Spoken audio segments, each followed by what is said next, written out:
आप बताइए पिगमेंटेशन का कोई ऐसा इलाज जो बहुत जल्दी से हो जाए। पिगमेंटेशन सबका बहुत बड़ा मसला है, स्पेशली जो प्रेग्नेंट औरतें होती हैं, जब बच्चा डिलीवर हो जाता है तो उधर से वो प्रॉब्लम शुरू हो जाती हैं पिगमेंटेशंस की। ख़ास तौर पे झाइयाँ इधर बहुत ज़्यादा होती हैं, गाल के साइड पे पूरे गाल जो है ना धूप में बैठ जाते हैं तो ऐसा लगता है लाल है ना, चिकत्ते हैं जैसे कोई।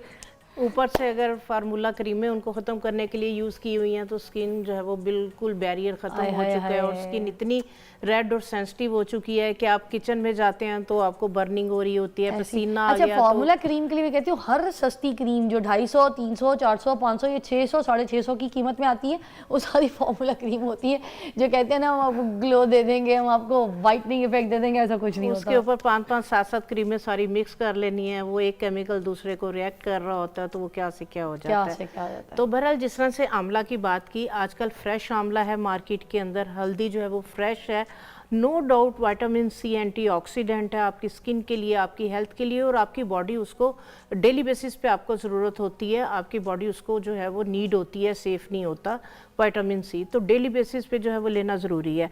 दूसरे नंबर पे जो फ्रैकल्स हैं, वो बच्चियाँ जो अभी मैरिड नहीं हैं, उनके भी छाइयाँ वगैरह आ रही हैं, तो उनके लिए धूप से भी छाइयाँ हो जाती हैं, बिल्कुल धूप से भी सनबर्न हो जाता है, तो उसके लिए त्रिफला पाउडर कदीमी पाउडर है, और ये हम बचपन से ही हमारे जो दादी थी, हमारे वालिद थे, वो घर से ख़त्म नहीं होने देते।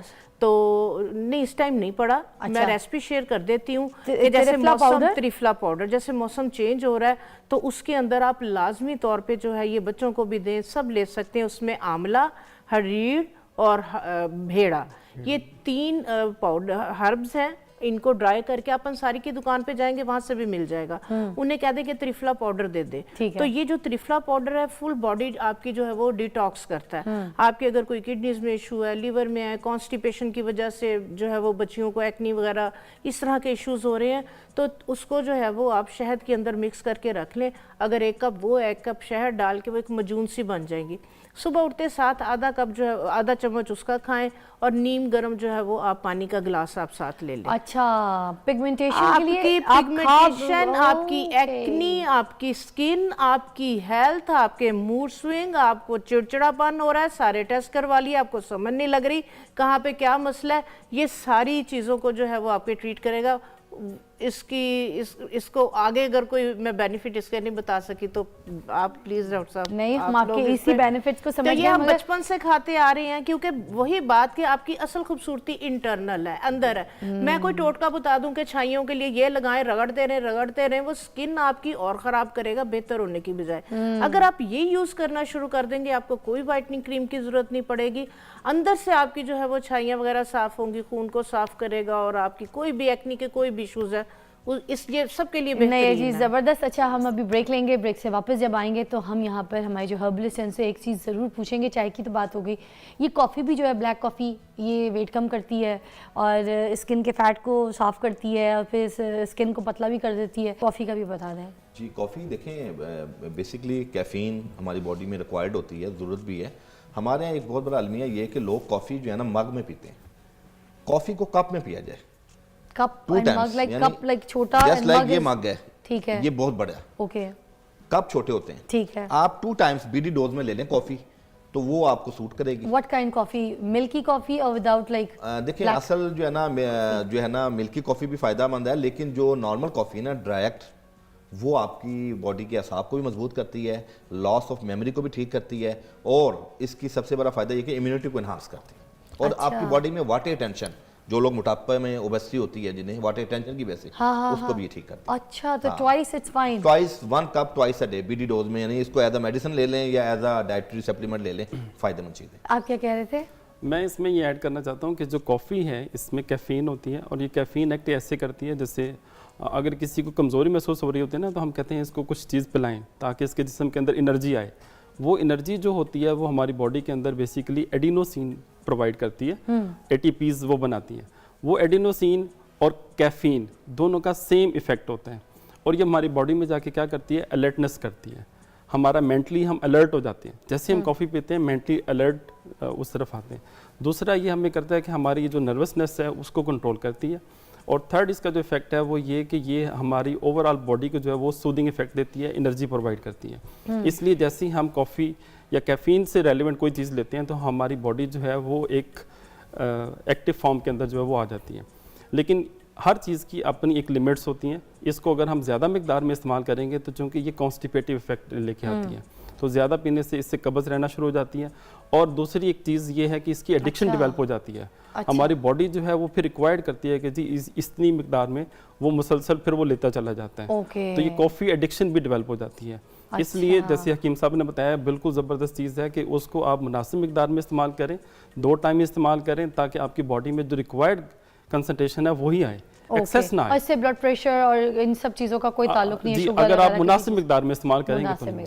अच्छा, आपको मैं ये पूछना चाहूँगी, हमारे पास कुछ सवाल भी आ रहे थे, तो ये सवाल है कि बच्चे हैं छोटे, तो उनका जो है ना मसाना कमज़ोर हो जाता है, बार बार उनको पेशाब की शिकायत होती है। वो घर से अभी वॉशरूम यूज़ करके निकलते हैं तो गाड़ी तक पहुँचते हैं तो उनको दोबारा, फिर गाड़ी में थोड़ा सफ़र चलता है फिर उनको दोबारा, तो ये जो बच्चों का पेशाब का मसाना कमज़ोर हो जाता है, इसके लिए कोई ऐसा हल?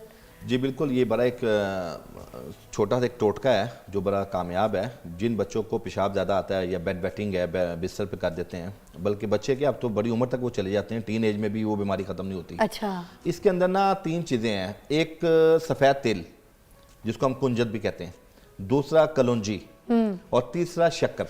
आपके पास पड़ी है? जी अवेलेबल है तो? जी प्लीज़, ये देखें जी, ये कलौंजी है, ठीक है, ये और ये सफ़ेद तेल है जिसके तिल के लड्डू बनते हैं। जी जी बिल्कुल। अच्छा। तिल के लड्डू भी हम लोग, आपको पता है, घर में बच्चों को खिलाते हैं, ऐसे ही है। और ये 2 चीज़ें, और तीसरी चीज़ शक्कर अभी अवेलेबल नहीं है। मिसाल के तौर पे 1 छटांग कलौंजी ले लें, ठीक है, 1 छटांग ये ले लें तिल सफ़ेद, हाँ। और 2 छटांग उसमें वो डाल लें शक्कर। अच्छा, जायका भी बहुत अच्छा हो जाएगा। हाँ। तकरीबन 10 साल से जो छोटे बच्चे हैं उनको 1/4 teaspoon twice a day they दें। ओके। और रात को उनको लिक्विड ना देना, चाय दें, खा जाए, मतलब ये पाउडर बन जाएगा ना, इसको ग्राइंड कर लें। अच्छा, ग्राइंड करके ग्राइंड ना भी करना है, वैसे भी चबा के भी खा लें या वो निगल लें पानी की तरफ। अच्छा, ठीक है। हाँ, अगर बच्चे को खाना मुश्किल है तो इसमें तकरीबन 1 छटांग और 2 छटांग की डोज में 1 पाव शहद में भी मिला लें, वो बड़ा डिलीशियस हो जाएगा। ओके। तो वो शहद बताते खुद वो आपके जो ब्लैडर है उसको तकवीयत देता है। ठीक है। तो ये एक मजून की शक्ल भी बन सकती है, हम अपने क्लिनिक्स पे लोगों को देते हैं, दोनों ऑप्शन में। तो ये जो बड़े हैं 10 टीस्पून, चाहे वो पाउडर हो चाहे वो मजून हो, और जो बच्चे हैं वो 1/4 टीस्पून डेली लें। आप हफ्ते 10 दिन के अंदर देखेंगे कि उनका ब्लैडर की जो फ्लेक्सिबिलिटी वो बहाल हो जाएगी, और माशाल्लाह इससे जो पेशाब बिस्तर पे करते हैं या जो बार बार पेशाब की शिकायत करते हैं, और जो शुगर के पेशेंट हैं वो शक्कर निकाल के भी इस्तेमाल करेंगे ना तो फ़ायदा 2 चंद होगा। अच्छा, कुछ लोगों का मसाना जैसे ऐसे कमज़ोर होता है तो वो जब खांसते हैं या छींकते हैं, जब उनको नज़ला ज़ुकाम खांसी की भी कोई ऐसी शिकायत हो जाए तो सबसे पहले उनको जो है ना इसी तरह से ये मैडम देखें, ये हमारे पास केस आते हैं, ये भी उसी में शामिल होगा या ये कोई और मसला है? नहीं, ये मर्दों में बीमारी नहीं होती, ये खवातीन में होती है। बेसिकली होता ये है कि जिन खवातीन का यूट्रस बल्की हो या इन्फ्लेमेशन हो और उनको साथ ही कोई अस्थमा या बहुत सिवियर एलर्जी कफ हो, जब वो खांसती हैं तो चूंकि ब्लैडर बोझ डालता है मसाने पे, और मसाना अल्लाह पाक ने ऐसी सेंसिटिव चीज़ बनाई है कि अगर एक नुक्ते के बराबर भी उसके अंदर कोई चीज़ का दबाव आ जाए ना तो उसकी जो अंदर की मूवमेंट है ना वो वर्क करना शुरू कर देती है। अच्छा।